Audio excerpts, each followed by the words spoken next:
शुरू। ठीक है, देखो आज का जो टॉपिक है हमारा वो क्या है वो है array in JavaScript. Array in JavaScript.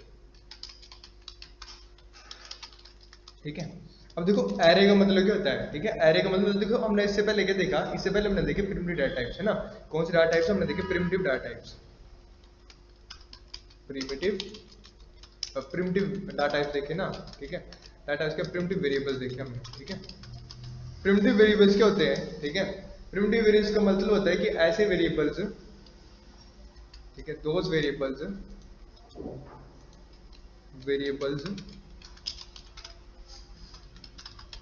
those variables that holds only one value at single time।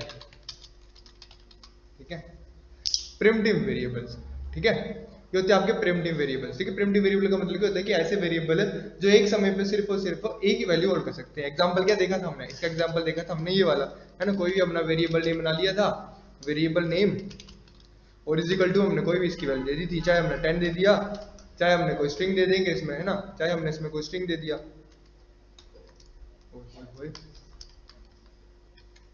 ठीक है, चाहे हमने ऐसे कर दिया, चाहे हमने कुछ ऐसे पास कर दिया इसमें, चाहे हमने कुछ ऐसे पास कर दिया। हेलो, ठीक है, इस तरीके से, और चाहे हमने कुछ ऐसे पास कर दिया। अच्छा 2 मिनट रुकना, पहले मुझे ना एक यहाँ पे ट्रायल लेने दो कि वेरिएबल ये एरे के अंदर ही आएगा ऐसे, तो पर एक बार ट्राई कर लेता हूँ। सी बन सकता है ना, हल्का से थोड़ा सा कंफ्यूजिंग है। डेट क्या है आज? 23 feb.html। html head title title आज हम कर रहे हैं। आज हम क्या पढ़ेंगे? आज हम पढ़ेंगे एरेज के बारे में। ठीक है, क्या एरेज की हमें जरूरत क्यों पड़ रही है, हम उसके बारे में पढ़ेंगे। साथ में हम पढ़ेंगे बॉडी टैग, मतलब यहाँ पे बॉडी टैग आ जाएगा, इसको आ जाएगा आपका स्क्रिप्ट टैग। इसकी टैग मैं लिखा let a is equal to, check करके देख रहा हूँ अभी सिर्फ, है ना, अभी सिर्फ ट्रायल के लिए देख रहा हूँ मैं। हेलो, ठीक है, यहाँ पे इस तरीके से तो मैंने कंसोल डॉट लॉग और यहाँ पे प्रिंट करा दिया मैंने ए। ठीक है, चेक करते हैं क्या आउटपुट आ रही है इसकी, कोई एरर तो नहीं है इसमें।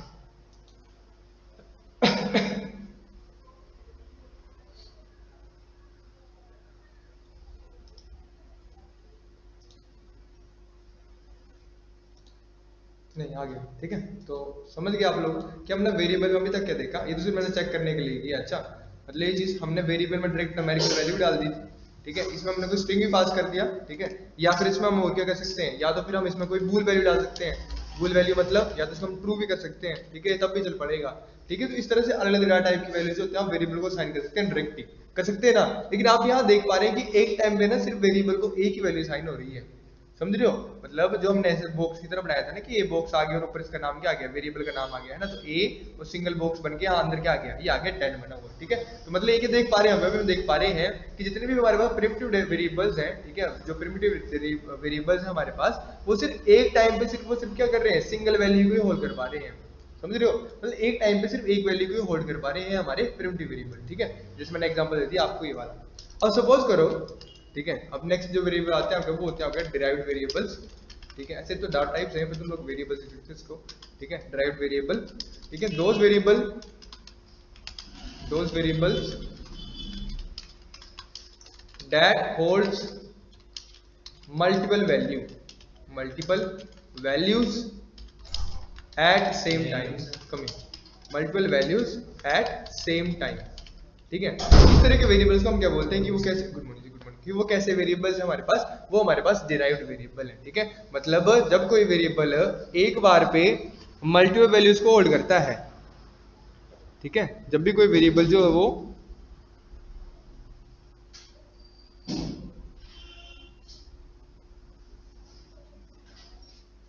दो मिनट रुकना। ठीक है, ठीक है जी, मतलब ऐसे वेरिएबल्स है जो एक टाइम पे मल्टी वैल्यूज को होल्ड कर पाएंगे, उनको हम क्या बोलते हैं कि वो कैसे वेरिएबल होते हैं, हमारे पास डिराइव्ड वेरिएबल होते हैं। ठीक है, इसका सबसे अच्छा जो एग्जांपल आता है वो आता है हमारे पास एरे का। ठीक है, एरे का, ठीक है, एरे। ठीक है, तो एरे भी क्या होता है एक, ठीक है, यहाँ पे हम क्या कर सकते हैं कि इसके अंदर हम मल्टीपल एलिमेंट्स और मल्टी वैल्यूज डाल सकते हैं हम किसी वेरिएबल की। ठीक है, लिखो यहाँ पे एरे के बारे में लिखो, दीज आर द वेरिएबल्स। ठीक है, या फिर सिंपल लिखो array is a variable, array is a variable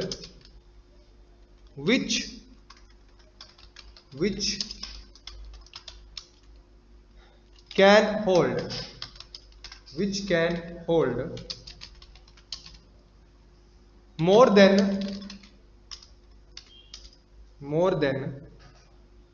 one value, more than one value at a same time। ठीक है, मतलब ऐसा वेरिएबल जो एक टाइम के ऊपर, ठीक है, value at a same time. ठीक है, सेम टाइम, जो सेम समय के ऊपर जो वो मल्टी वैल्यूज को होल्ड कर सकते हैं, उस वेरिएबल को हम क्या बोलते हैं कि वो कैसे वेरिएबल होता है, हमारा एक एरे होता है। ठीक है, अच्छा एरे में क्या होता है ना, यहाँ पे लिखना, यहाँ पे एक छोटी सी दिक्कत रहेगी, array is a variable which can hold more than one value at a same time. ठीक है, लेकिन ना एक चीज याद रखनी है आप लोगों ने कि एरे जो होता है ना, ठीक है, इसमें एक चीज लिख लो, और इट इज, और ये मेन लाइन है ना, it is a collection of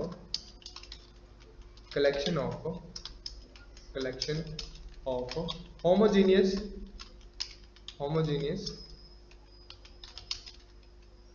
data elements।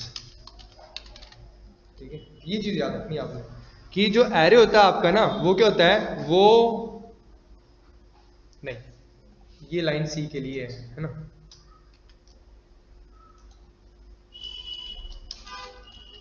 For C language only. ठीक है, कंफ्यूज नहीं होना है, क्योंकि ना आपको पाइथन में भी इस तरह के कॉन्सेप्ट आते हैं, पाइथन में भी एरे मिलता है। ठीक है, वो नमपाई वाला एरे ऐसा होता है जिसमें सिर्फ इस लाइन को सपोर्ट करता है। ठीक है, और पाइथन में एक चीज आपको और मिलती है जिसे हम लिस्ट बोलते हैं। ठीक है, तो जो आपको जावास्क्रिप्ट में एरे मिलेगा ना, वो कुछ लिस्ट की तरह काम करेगा पाइथन में। ठीक है, तो यहाँ पे स्लैश करके लिख लो लिस्ट। ठीक है, और जब हम पाइथन में लिस्ट वाला कॉन्सेप्ट पढ़ेंगे तो तुम कंफ्यूज नहीं होना कि मैं क्या चीज बात कर रहा हूँ। ठीक है, समझ गए, सी में जो वो एरे एक अलग चीज है और जावास्क्रिप्ट में जो एरे है वो एक अलग चीज है। ठीक है, दोनों का काम क्या होता है कि ये क्या करते हैं कि सेम टाइम के ऊपर मल्टी वैल्यूज को कर सकते हैं, होल्ड कर सकते हैं। ठीक है, अच्छा यहाँ पे जो मैंने टर्म लिखी ना, it is a collection of homogeneous data element. Homogeneous data element का मतलब होता है कि ये कलेक्शन करेगा सिर्फ और सिर्फ ऐसे एलिमेंट की जो सेम तरह के होंगे। ठीक है, अगर कोई नंबर का कलेक्शन बन रहा है तो उस लिस्ट में सारे नंबर ही होने चाहिए, कोई स्ट्रिंग का बन रहा है तो उसमें सारे स्ट्रिंग ही होने चाहिए। ठीक है, मतलब इसमें मिक्सचर नहीं हो सकता है। ये हम बात कर रहे हैं सी लैंग्वेज की, है ना, सी और सी प्लस प्लस की बात कर रहे हैं हम। ठीक है, सी और सी प्लस प्लस, और इवन पीएचपी में भी काम करता है ये। ठीक है, तो मल्टीपल लैंग्वेज में अलग अलग तरह के इसके रोल्स हैं। ठीक है, लेकिन जावास्क्रिप्ट में जो इसका रोल है ना, वो कुछ इस तरह का है कि एरे क्या करता है, वो वेरिएबल्स होल्ड कर, मतलब मोर देन वन वैल्यूज को सेम टाइम पे होल्ड कर सकता है। ठीक है, और it can be any type of, है ना, याद रखना है यहाँ पे। ठीक है, यहाँ पे एक चीज नोट करके लिख लो, array in JavaScript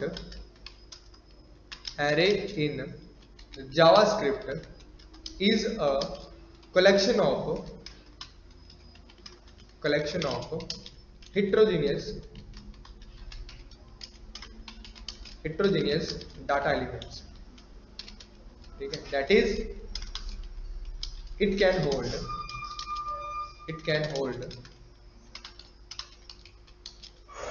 multiple type of values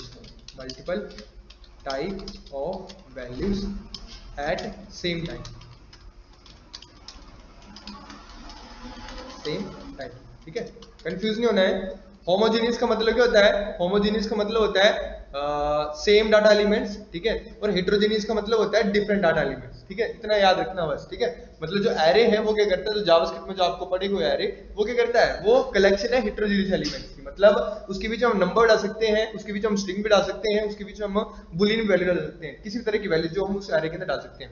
अब एरे का सिंटेक्स क्या होता है जी, एरे का सिंटेक्स होता है ये वाला सिंटेक्स में क्या आएगा, सेम इसमें वही रहता है। पहले तुम्हारा वैर लगता है, या फिर जो भी तुम्हें लेट लगाना तुम वो लगा सकते हो। ठीक है, फिर आता है यहाँ पे वेरिएबल नेम आता है, यहाँ पे सीधा ही। ठीक है, और वेरिएबल नेम आने के बाद यहाँ पे क्या बन जाती है, तुम्हारी एरे। ठीक है, देखो एरे की पहचान क्या होती है, एरे की पहचान होती है ये स्क्वायर ब्रैकेट। ओहो, ठीक है, ये होती है स्क्वायर ब्रैकेट आपकी। ये होती है आपकी किसकी पहचान, एरे की पहचान। क्लियर हो गया, समझ गए, ये पहचान है आपकी किसकी, एरेज की, ठीक है। और जो भी इसके अंदर तुम आइटम्स लिखोगे ना उनको तुम सेपरेट करोगे कॉमा से, ठीक है। 10, 20, राम, 20 पॉइंट या फिर 3, 4 पॉइंट दिस, ठीक है, comma Shyam and so on, ठीक है। तो उसमें मल्टीपल तरह की वैल्यूज को जो वो डाल सकते हो, मतलब मल्टीपल नंबर्स ऑफ एलिमेंट डाल सकते थे। अब मैंने कितने एलिमेंट डाले इसमें, 1 2 3 4 5 5 एलिमेंट डाले मैंने इसके अंदर, समझ रहे हो, क्लियर हो गया। तो एरे की पहचान क्या होती है कि जहां भी आपको स्क्वायर ब्रैकेट दिखेगी मतलब वो क्या है, वो एक आपका एरे है, मतलब कलेक्शन ऑफ एलिमेंट है। अब देखो कुछ बनेगा कैसे, ठीक है। जब हम सिंपल ऐसे लिखते थे ना लेट नहीं मतलब let a is equal to 10 करके, तो वो हमारे पास क्या बनता था, देखो वो बनता हमारे पास ये कुछ इस तरह से। सपोज करो कि मैंने यहाँ क्या लिख दिया, मैंने यहाँ लिख दिया let a is equal to 10, तो ये क्या करेगा, ये एक a नाम का वेरिएबल बनाएगा जो क्या होल्ड करेगा, जो 10 को होल्ड करेगा, ये था, समझ गए। लेकिन जैसे मैं यहाँ पे लिखूंगा ना, मैं लिखा let b is equal to square bracket लगा दी, लिख दी मैंने 10, 20, 30, 40, इस तरह से, है ना। जैसे मैंने स्क्वायर ब्रैकेट लगा दी तो देखो क्या बनेगा ये, ठीक है, ये बनेगा कुछ इस तरीके का, ठीक है। एक b नाम का वेरिएबल होगा, लेकिन अब उसका कितने एलिमेंट है, 1 2 3 4 एलिमेंट है ना। देखो कैसे काम करता है, याद रखना है वाली चीज जो मैं भी बनाने जा रहा हूँ वो याद रखनी है, ठीक है। 1 2 3 4 ना, और यहाँ आएगा 5, याद रखनी चीज, ठीक है। अगर मैंने यहाँ 4 एलिमेंट दिए तो कितने डब्बे होल्ड करेगा ये, 5 डब्बे होल्ड करेगा। अगर 10 दूंगा तो कितने डब्बे होल्ड करेगा ये, 11 होल्ड करेगा, ठीक है। अब ये लास्ट वाला एक क्यों आता है, क्योंकि जब भी आपका एक लास्ट वाला बनता है ना एक, तो ये हमेशा नल होता है, याद रखना, ठीक है। जो लास्ट का एलिमेंट होता है ना आपका, जब भी आप एरे बनाते हो वो एक एक्स्ट्रा जो ऐड करता है ना एलिमेंट, तो वो कौन सा एलिमेंट होता है, वो होता है नल एलिमेंट। कौन सा एलिमेंट आपका, नल एलिमेंट, ठीक है। और देखो यहाँ पे ये आ गया 10, ये आ गया 20, ये आ गया 30, ये आ गया 40, बन गए ना डब्बे, बन गए ना। अब जब इसको एक्सेस करना पड़ेगा, मान चलो कि मुझे b से ना 40 एक्सेस करवाना है, मतलब मुझे v वेरिएबल का ये वाला नंबर उठाना है, इसको इस नंबर को मुझे यूज करना है भाई, समझ रहे हो, मतलब वेरिएबल के अंदर वैल्यू हम डाल क्यों रहे हैं, उनको यूज करने के लिए, है ना। तो मान चलो कि मुझे ना b का 40 नंबर यूज करना है, तो याद रखना है कि जब भी तुम्हें ना एरे में किसी भी नंबर को एक्सेस करना है, ठीक है, इन एरे, ठीक है, यहाँ एक और नोट लिख लो, in array if we want to access any of its element, then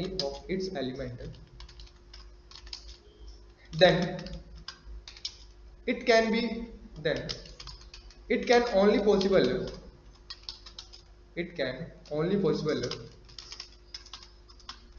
through its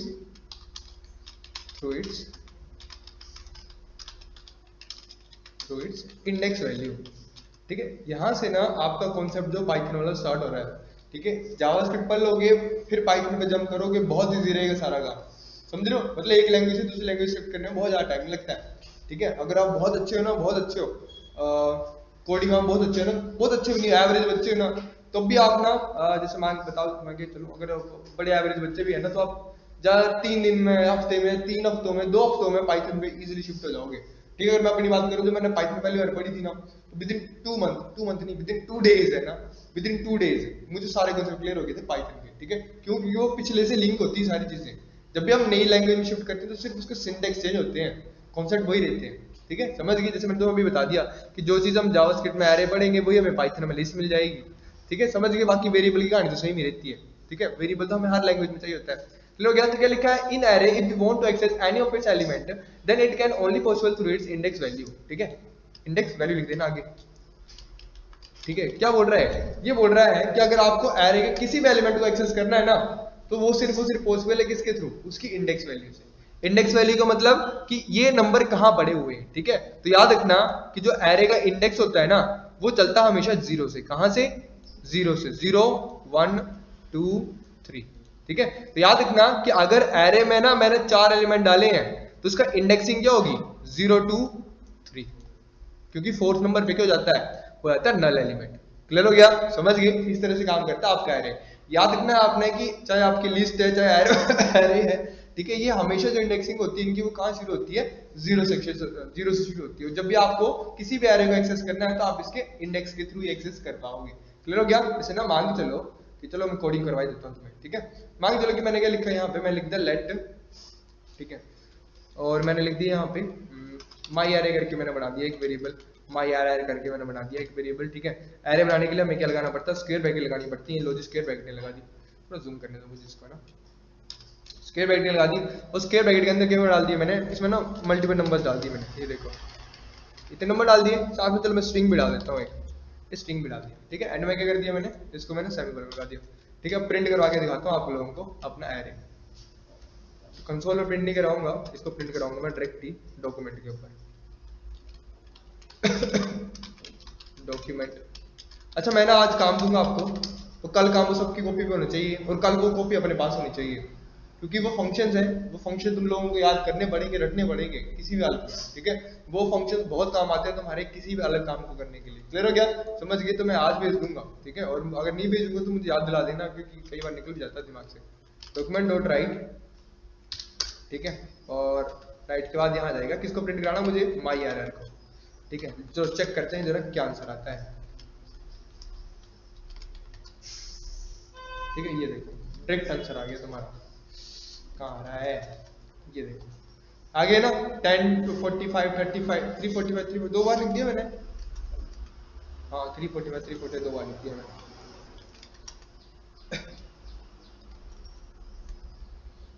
ये देखो आ गया 10 45 345 25 345 राम, इस तरह से करना है। अब सपोज करो कि मुझे किसी वेरिएबल को सबको प्रिंट नहीं कराना है, मुझे सिर्फ 10 45 को प्रिंट कराना है। किसको प्रिंट कराना है, सिर्फ और सिर्फ 45 को, मतलब मुझे माई एरे के एलिमेंट नंबर सिर्फ 45 को प्रिंट कराना है, ठीक है। तो मुझे कौन बताएगा कि 45 का इंडेक्स नंबर क्या होगा, 1 होगा ना, ठीक है। तो देखो मैं क्या करूंगा, माई एरे आ गया ना, जैसे मैंने माई एरे लिखा तो पूरा एरे प्रिंट हो गया, लेकिन मुझे सिर्फ ये इंडेक्स नंबर 1 का नंबर ही चाहिए। तो मैं क्या करूंगा, देखो माई एरे के आगे मैंने क्या लगा दिया, स्क्वायर ब्रैकेट लगा दी, और स्क्वायर ब्रैकेट के अंदर मैंने क्या लिख दिया, मैंने इसका इंडेक्स लिख दिया 1, ठीक है। सेव करूंगा, रन करूंगा, ये देखो आ गया ना 1 डायरेक्टली, ठीक है। अगर मैं ऐसे क्या करूं, मैं लिख दिया यहाँ पे 0 1 2 3, ठीक है। अगर मैं यहाँ 3 लिख दूंगा तो क्या होगा, तो मेरे को 3 प्रिंट हो जाएगा, हो गया, समझ गए। और जैसे मैंने 4 लिख दिया तब क्या होगा देखना, आ गया। और जैसे मैंने 5 लिख दिया, 5 तो है ही नहीं क्योंकि, है ना, देखो जैसे मैंने 5 लिख दिया ना, आ गया ना अनडिफाइंड, क्यों, क्योंकि वो वाला 5 वाला नंबर क्या है, वो नल है, ठीक है। जैसे मैं इसके थोड़ा और आगे जाने की कोशिश करता हूँ, जैसे मैंने मान के चलो कि मैंने ये वाला नंबर डाल दिया, इस पे मुझे सेम चीज देखने को मिल रही है। क्लियर हो गया। इसके आगे जितनी भी कहानी है वो किसी अलग की प्रॉपर्टी है, वो मेरी प्रॉपर्टी नहीं है, समझ गए ना। मतलब जैसे रैम होता है ना, रैम क्या है, रैम में एक टोटल मेमोरी होती है आपकी, है ना। तो जब हम एक एरे बनाते हैं ना, तो एरे क्या करता है, वो किसी वेरिएबल को ना इतनी पार्ट में वैल्यू दे देता है, और लास्ट में नल लगा देता है। नल का मतलब क्या होता है कि यहाँ से जो एरे है वो सेपरेट हो रहा है, ठीक है। मतलब इसके आगे की जो वैल्यू होगी ना, वो किसी और की चीज, वो किसी और चीज के लिए दी जाएगी, किसी अलग पर्पस के लिए दी जाएगी रैम की। क्लियर हो गया, समझ गए। इसलिए हम क्या करते हैं कि एरे में हमेशा एट दैट हम क्या लगता है, एक हमारा नल लगता है, नल याद रखना आपने, ठीक है। क्लियर हो गया, समझ गए। सिर्फ इसको इतना एक्सेस कर सकते हो। पाइथन में तो बहुत, पाइथन तो बहुत खतरनाक है, ठीक है। उसमें तो सीधे एरर आते हैं, इसमें तो एरर नहीं मिल रहे ना आपको, तो बता दे रहा है लिख के अनडिफाइंड करके, पाइथन में एरर मिलते हैं आपको, ठीक है, समझ गए। अच्छा एक चीज आपको और पता होनी चाहिए कि ना, हमने 2 कॉन्सेप्ट पढ़े थे, मतलब हमारे पास ना, जब हम बात कर रहे हैं हाई लेवल लैंग्वेज की ना, हाई लेवल लैंग्वेज की बात कर रहे हैं, ठीक है। तो हाई लेवल लैंग्वेज है ना, हमारे पास 2 तरह के होते हैं, ट्रांसलेटर होते हैं, ठीक है। मतलब जो हमारे सोर्स कोड को, जो हमारे ऑब्जेक्ट कोड को कन्वर्ट करते हैं किसमें, सोर्स कोड में, ठीक है, सोर्स कोड में। हाई लेवल लैंग्वेज में 2 तरह के ट्रांसलेटर मिलते हैं हमें, ठीक है। जो हमारे कोड को, मतलब जो मैंने कोडिंग लिखी है, जो मैंने कोडिंग लिखी है ना, इस कोडिंग को कन्वर्ट करते हैं कंप्यूटर की अंडरस्टैंडेबल लैंग्वेज में, ठीक है। कौन कौन से होते हैं वो 2, कौन बताएगा मुझे। हाई लेवल लैंग्वेज में 2 ट्रांसलेटर कौन कौन से होते हैं, एक होता है कंपाइलर और एक होता है इंटरप्रेटर, ठीक है। ये 2 तरह के आपको मतलब ट्रांसलेटर देखने को मिलते हैं हाई लेवल लैंग्वेज में। तो याद रखना कि जब जावास्क्रिप्ट की बात आती है तो जावास्क्रिप्ट कौन सा ट्रांसलेटर यूज करता है, वो यूज करता है कंपाइलर, ठीक है। जावास्क्रिप्ट, सी++, ये सारे क्या यूज करते हैं, ये आपके कंपाइलर को यूज करते हैं। क्लियर हो गया। तो जब हम इंटरप्रेटर की बात करते हैं तो पाइथन जो आती है हमारे पास सबसे अच्छी, जो मतलब सबसे जो हमारा नेक्स्ट टॉपिक है, पाइथन जो यूज करती है वो करती है इंटरप्रेटर, ठीक है। अब इन दोनों के बीच में डिफरेंस भी आप लोगों को पता होना चाहिए, क्योंकि बहुत कॉमन क्वेश्चन है ये, ठीक है। पेपर अटेम्प्ट करने जाओगे वहां पे क्वेश्चन तो आएगा आएगा ये, ठीक है, किसी न किसी को तो आ ही जाते हैं पकड़ के, ठीक है। इंटरप्रेटर और कंपाइलर का मतलब क्या होता है, ठीक है। कंपाइलर का मतलब होता है कि translate whole code at once, ठीक है, translate whole code at once, ठीक है। और ट्रांसलेशन दूसरे में होता है translation done line by line, ठीक है। ये दोनों की कहानी भाई, ठीक है। इंटरप्रेटर और कंपाइलर की ये कहानी है, और एक क्वेश्चन तुम्हें पता होना चाहिए क्योंकि पेपर में आएगा आएगा, ठीक है। दोनों में से किसी पेपर में आ सकता है, तुम्हारे फर्स्ट बुक में भी आ सकता है, सेकंड बुक में आ सकता है, क्योंकि दोनों में कंसेप्ट यूज होते हैं। क्लियर हो गया, समझ गए। तो जावास्क्रिप्ट आपके कौन से ट्रांसलेटर यूज करता है, कंपाइलर यूज करता है। जब पाइथन की बात करते हैं तो पाइथन कौन सा कर रहा है, इंटरप्रेटर यूज करता है, ठीक है। इसलिए पाइथन में आपको जब आप पाइथन के कोड को रन करते हो तो उसमें आपको एरर देखने को बहुत ज्यादा मिलते हैं, क्योंकि वो हर एक लाइन का एरर दे देता है निकाल के, ठीक है, समझ गए। एक लाइन लाइन का एरर देता है निकाल के, ठीक है। एक लाइन को देख के बैठोगे तो दूसरी पे दे देगा, इसका भी करो, ठीक है। और जावास्क्रिप्ट और सी प्लस प्लस में क्या होता है कि एक बार ही पूरी पूरी आपको समरी दे देता है कि यहाँ यहाँ यहाँ यहाँ गड़बड़ है, ठीक है। और पाइथन में लाइन बाय लाइन चलता है, वो जिस लाइन में गड़बड़ पहले होगी उसको दिखा देगा, उसको ठीक करोगे फिर दूसरी में होगी तो उसको दिखाएगा, ठीक है। मतलब फ्रस्ट्रेशन जैसे काम होता है जब भी हम इंटरप्रेटर के साथ काम करते हैं, ठीक है। और कंपाइलर में क्या होता है कि जब ये रन होता है कोई भी एरर होगा तो वो सिंगल एक ही टाइम में बता देता है हमें समरी में, ठीक है। आपने कंसोल पे भी देखा होगा, जब भी आप जावास्क्रिप्ट की कोडिंग कर रहे होंगे और आपका प्रोग्राम नहीं चल रहा है तो कंसोल पे जाके वो आपको एक साथ ही सारे एरर बता देता है कि अच्छा आपने उस लाइन में वो दिक्कत की है, उस लाइन में वो दिक्कत की, उस लाइन में वो दिक्कत की है, ठीक है, समझ गए। तो ये होता है आपका कंपाइलर। लेकिन जब पाइथन की बात करें तो वो किसको यूज करता है, वो इंटरप्रेटर को हम देखेंगे इसको, ठीक है। जावास्क्रिप्ट पे पहले फोकस करो, ठीक है। जावास्क्रिप्ट के क्वेश्चन जो कुछ क्वेश्चन ऐसे हैं, ऐसे अभी आपको फंक्शंस आए हैं, फंक्शन आएंगे आगे, सेम आपको मैं अभी आपको टेबल दूंगा करने को, है ना, आज भेज दूंगा मैं तुम्हें, उसमें जो फंक्शंस होंगे वो सारे फंक्शन तुम लोगों ने याद करने, ठीक है। उन सारे फंक्शंस का रोल होता है, और कुछ फंक्शन होते हैं रिपीट भी जाते हैं पाइथन में। क्लियर हो गया, समझ गए। चलो तो ये तो मैंने अपनी मर्जी से लिखा है तुम्हें, अब लिखते हैं हम इसमें जो हमारा बाकी एग्जाम है।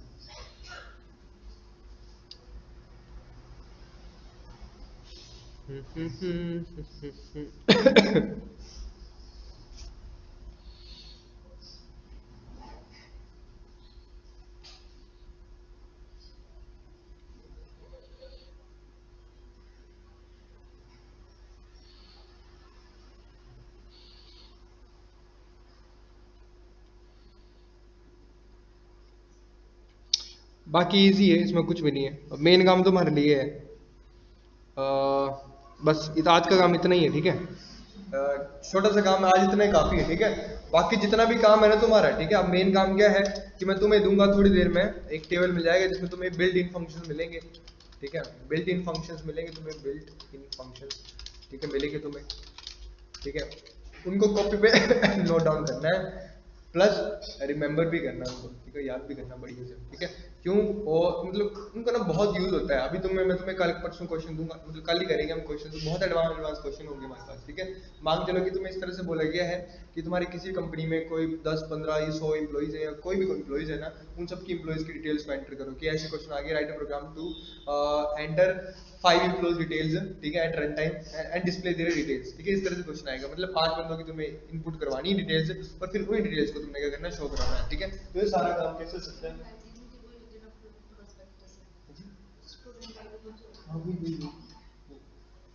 ठीक है, समझ गए, क्लियर हो गया। तो तुम्हें आ जाएगा थोड़ी देर में, तो तुम लोग करो इसको। पहले तुम लोगों ने वो लिख लेने हैं जो मैं तुम्हें फंक्शन भेजूंगा, वो यहीं पे लिख लो, ठीक है, मैं भी भेज देता हूँ। क्लियर हो गया, समझ गए। कुछ फंक्शन होंगे, फिर हम कल उनको यूज करेंगे, बहुत अच्छी ढंग से यूज करेंगे, ठीक है, समझ गए। तो जाओ बैठो अंदर और जाके अब मेरा वेट करो।